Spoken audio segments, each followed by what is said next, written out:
yang naik ke Komal sampean itu mengecewakan saya gitu loh. Jadi Mengecewakannya saya gimana? ya pengetahuan tentang agamanya kurang gitu seperti saya gitu kan. Nah, bagaimana? Habib, ada satu video Anda ini yang viral ini, video Anda. Anda mengatakan begini, sekarang ini orang-orang Islam itu jarang, nggak ada membahas pertanyaan-pertanyaan yang kritis. Yang ada justru membahas tentang turunan Nabi bisa memadamkan api neraka. Turunan Nabi itu saking hebatnya turunan Nabi itu di makamnya kalau ada penyiksaan siksa kubur, tapi kalau dia dikubur dekat makam turunan Nabi, malaikat, kamu nggak tahu saya turunan Nabi nih dikubur terganggu nih karena siksa itu. Diam. Coba pesan apa yang ingin Anda sampaikan sebenarnya, Habib? Silakan. Jadi gini ya. Saya kan sering ikuti sampean ya. Tapi saya yang naik ke Komal sampean itu mengecewakan saya gitu loh. Jadi Mengecewakannya saya gimana? ya pengetahuan tentang agamanya kurang gitu seperti saya gitu kan, kurang gitu ya. Saya terus terang kan walaupun muslim kan tidak mempelajari Al-Quran secara detail kan, tidak gitu. Iya. Juga kitab-kitab juga tidak gitu. Nah, saya tuh sebenarnya memancing gitu ya, agar ya ada itu tokoh-tokoh yang punya otoritas atau yang mempunyai pengetahuan gitu berdiskusi dengan kamu gitu loh gitu. Jadi makanya kan saya bilang supaya kalau memang seimbang gitu ya, ada ilmunya kan. Sampean udah 13 tahun tuh mempelajari Al-Quran kan katanya kan gitu ya. Ya tentunya ya orang yang bukan saya, kalau saya kan enggak. Kalau saya kan saya engineer ya, enggak terlalu mendalami agama. Jadi maksud saya dari pihak kita, tapi enggak saya gitu mbok ya, yang belajarnya sudah bertahun-tahun itu naik ke Komalnya Edi. Jadi saya tidak melihat benar dan salahnya, tapi paling tidak kan kalau ada Edi misalkan salah ngomong atau salah dalam menerangkan kan bisa dibantah gitu. Betul. Tapi kalau sampean misalkan salah ngomong kan saya nggak bisa bantah gitu, bang, saya nggak belajar gitu kan. Itu maksudnya. Gitu. Oke, saya tanggapi Habib ya. Jadi begini. Pertama-tama, saya itu bahkan melarang, tolong orang-orang Islam yang nggak punya ilmu jangan naik. Udah saya bilang, udah berkali-kali sering saya bilangin. Yang saya undang naik ke sini itu adalah ustadz-ustadz yang memiliki pengetahuan. Nah, tetapi harapan saya itu tidak terjadi. Yang terjadi justru yang naik itu adalah Islam-Islam yang awam, yang nggak ngerti apa-apa. Akhirnya apa? Akhirnya setiap dia datang ke sini membuat malu agama Islam sendiri dan akhirnya membuat Anda kecewa kan? Anda kan sudah mengatakan bahwa saya nggak puas dengan orang-orang Islam yang datang.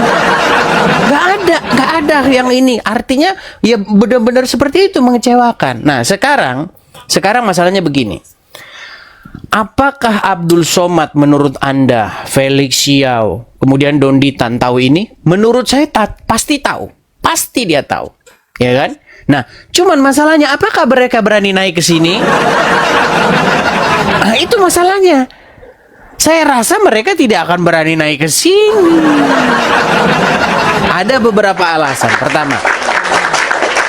Pertama, untuk para pakar-pakar yang mengerti agama Islam seperti Khalid Basalamah, Abdul Somad dan lain sebagainya, kalau naik ke sini, saya bisa memastikan bahwa dia akan mendapatkan hujatan dari netizen Islam sendiri. Kenapa? Karena mereka akan saya buat mengakui statement-statement yang orang-orang awam tolak di sini. Contoh. Kalau Khalid Basalamah naik ke sini, pertanyaan yang akan saya tanyakan kepada dia adalah gini. Ustadz, benarkah Islam dikembangkan dengan pedang? Itu pertanyaan saya. Dan ketika dia jawab iya, pasti dia diberondong dengan dasar Ustadz Peang. Pasti banyak seperti itu. Dan ustadz-ustadz lain kalau naik ke sini, dia pasti akan saya tanya tentang masalah Rob itu. Benarkah Muhammad itu adalah Rob umat muslim? Pasti itu saya tanya. Dan syukurnya ya, puji Tuhannya ya, seorang ustadz besar, Ustadz Tasik Ngaji, seorang YouTuber, followersnya 1 juta, itu sudah mengakui bahwa Muhammad itu memang adalah Robnya umat Islam. Itu. Silakan.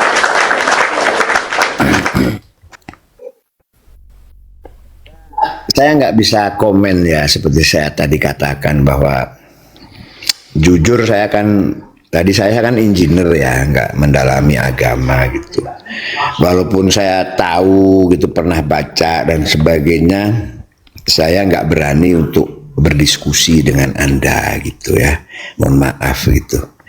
Tapi bagi saya itu saya ambil positifnya ya. Jadi saya bukan mendukung, Edis juga tidak menolak gitu ya. Artinya keterbukaan itu bagi saya penting gitu ya. Jadi bukan hanya di tempat saya. Jadi orang itu seperti inilah. Jadi agama itu bukan jadi tabu lagi untuk dibicarakan gitu ya. Nah, itu penting. Jadi penting.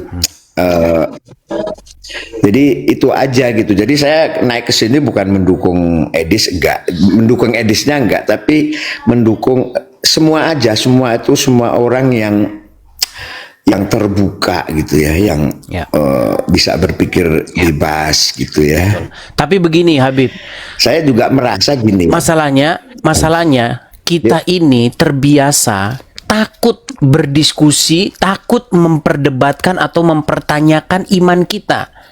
Begitu. Karena apa? Karena nanti dibilang murtad. Ya kan? Mana berani seperti itu. Nah, makanya saya membiasakan diskusi-diskusi ilmiah dan akademis dibawa ke dalam ranah-ranah agama yang selama ini ditutup-tutupi. Nah, saya melihat bahwa kebiasaan seperti ini itu tidak ada dalam Islam dan Katolik. Ada di dua agama itu yang terlalu monoton, terlalu menghormati gurunya sehingga gurunya itu nggak boleh ditanya, kalau ditanya nanti murtad. Tetapi hebatnya kami orang Kristen ya, itu biasa seperti itu. Justru ketika perdebatan itu terjadi dengan satu maksud tujuan, yaitu untuk betul-betul mengerti apa yang kami percayai, betul-betul meresapi apa yang kami imani. Seperti itu. Kalau dalam Islam saya lihat, pokoknya ya ke Arab, pokoknya batu ini dicium nanti ngapus dosa, udah, pokoknya udah. Gak ada yang berani mempertanyakan itu. Coba berani bertanyakan, itu kafir, kamu laknat, kamu neraka. Seperti itu yang saya lihat. Betul atau tidak kira-kira? Boleh aku komen? Silakan. Nah gitu ya. Jadi aku salut ya sama kamu gitu ya. Ketika apa? Ketika kamu menunjukkan di dalam ulangan, kalau nggak surat ulangan gitu ya, yang menyatakan bahwa Tuhan itu esa gitu, dan itu kontroversi ya dengan apa yang selama ini kebanyakan, ya saya nggak ngerti, dugaan saya dianut oleh kaum Nasrani gitu ya, bahwa ada yang namanya tiga yang satu apa kan kayak gitu ya. Dan saya melihat sampean ini berani gitu loh, artinya kan melawan arus, melawan tafsir gereja gitu, tanda kutip itu aku minjem kata dari kamu gitu ya. Jadi tafsir dari gereja itu kan mengandalkan tiga yang satu atau apa gitu. Bukan. Ya, sedangkan ada orang yang terlalu mengkultuskan yang namanya pikiran atau tafsiran orang-orang. Jadi dia mengatakan Tuhan itu Tritunggal. Padahal nggak ada dalam Alkitab Tuhan itu Tritunggal. Yang ada Tuhan itu Esa seperti itu. Nah, bagaimana ia yang Esa itu? Harusnya seperti itu kan, menjelaskan kan. Bagaimana Tuhan yang Esa itu? Nah, cuman sekarang saking orangnya itu menuhankan dogma sehingga dia tidak bilang Tuhan itu Esa, dia bilang Tuhan itu Tritunggal. Makanya dia ngomong itu kebalik-balik. Begitu. Kalau ngomong sudah kebalik-balik ya akhirnya jadi kacau balau. Aduh, dia kemana dia pergi, teman-teman? Saya nggak turunkan ya. Kok bisa terpental? Oke.